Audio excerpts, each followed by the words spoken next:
Ready. Okay. Tell me your name, spell it, and give me your title. My name is Jon Fey, Jonfey,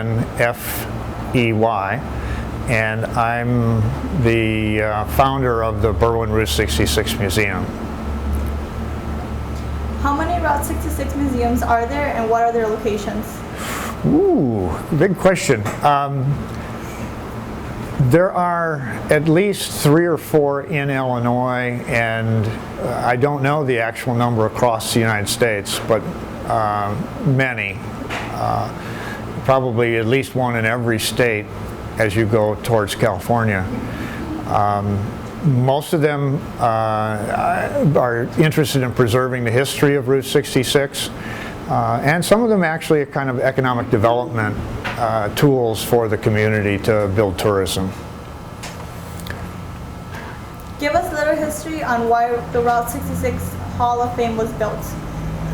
The Hall of Fame, I think you're talking about the one in Pontiac, Illinois, was built as a way to recognize the people who have either been a part of the history of Route 66 or done a great deal to develop the preservation of Route 66. It's expanded many times. It probably has, I think, about 40 or 50 actual members or honorees in the Hall of Fame. How many visitors come to the Route 66 Hall of Fame, and from where do they come from?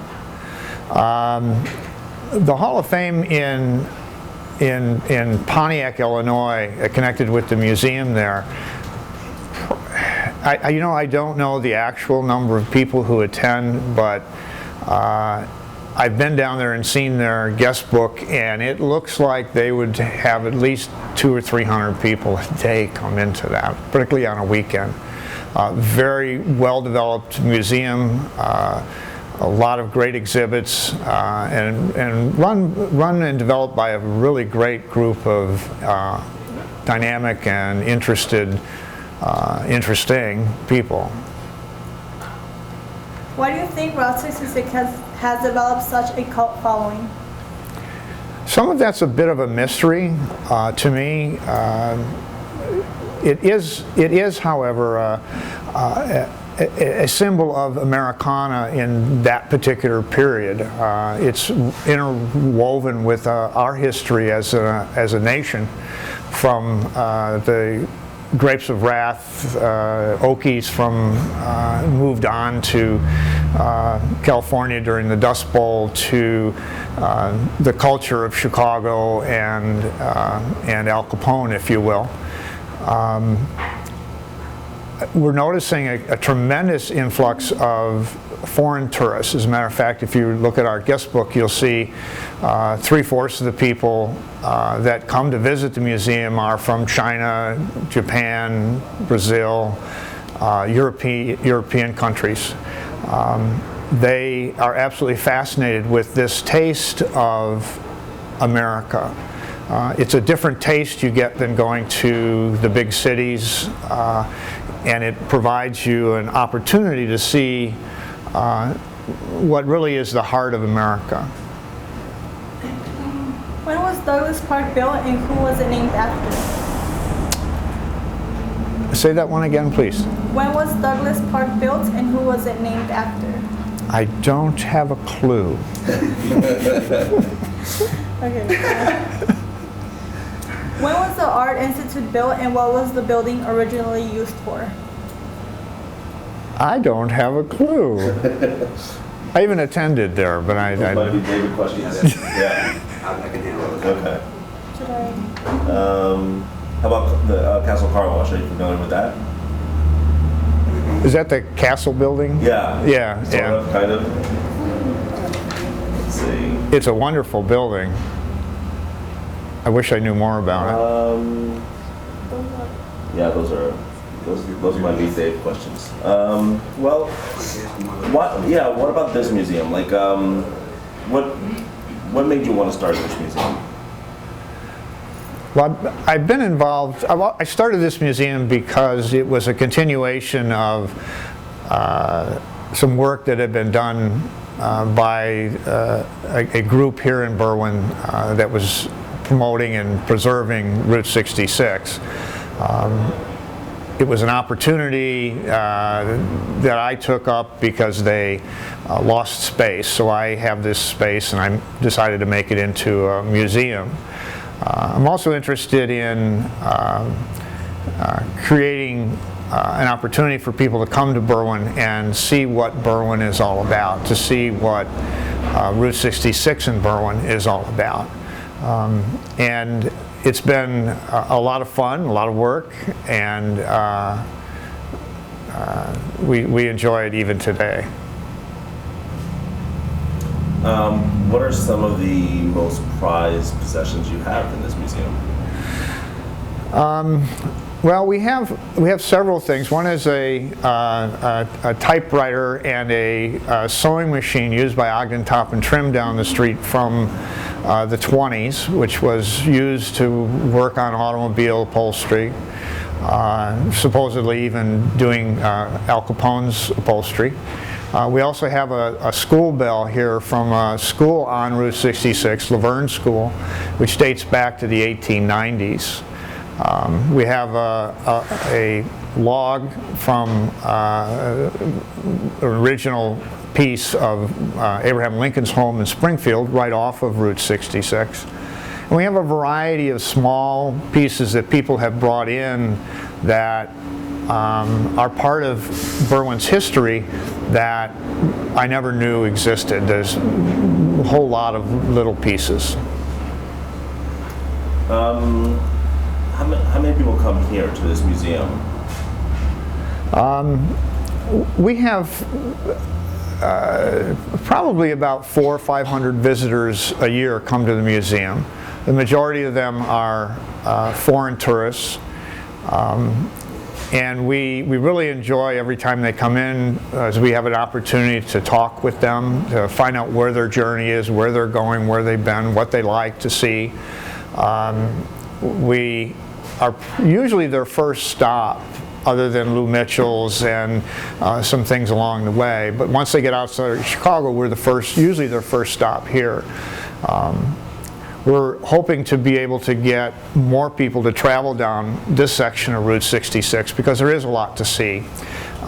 And there's a lot to see down the road a piece. So we have a great deal of fun with them coming in. Tell me a little bit about the tear down of the spindle and your efforts to sort of commemorate it. The spindle was a 8-car sculpture that was located in Cermak Plaza here in Berwyn. And about 6 years ago it was torn down because it was in the way of a development project and it was probably too expensive to rebuild it. Over its history, it had become an icon of Berwyn. Appeared in Wayne's World and some commercials and was just an outrageous piece. Through the museum in a combination with the Berwyn Arts Council solicited the owners of the plaza to donate the cars to us so that we could restore and create a display honoring the artist and the icon history of the piece.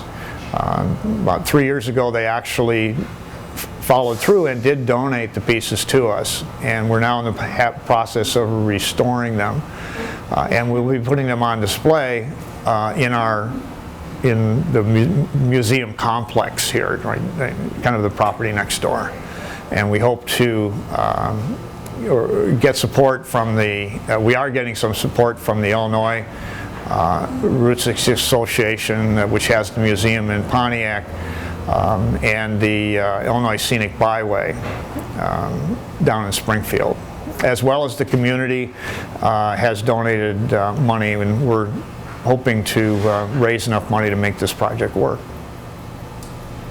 A few minutes ago you were telling us a little bit about how the development in Berwyn was mostly centered around the railroad tracks in the 20s and the 30s, and then sort of migrated over to Ogden over the years. Tell us a little bit about how that, what I guess encouraged that migration. Yeah. Yeah, in the early 1900s, Berwyn, when it was incorporated, was based around the railroad tracks, the Burlington Northern Railroad.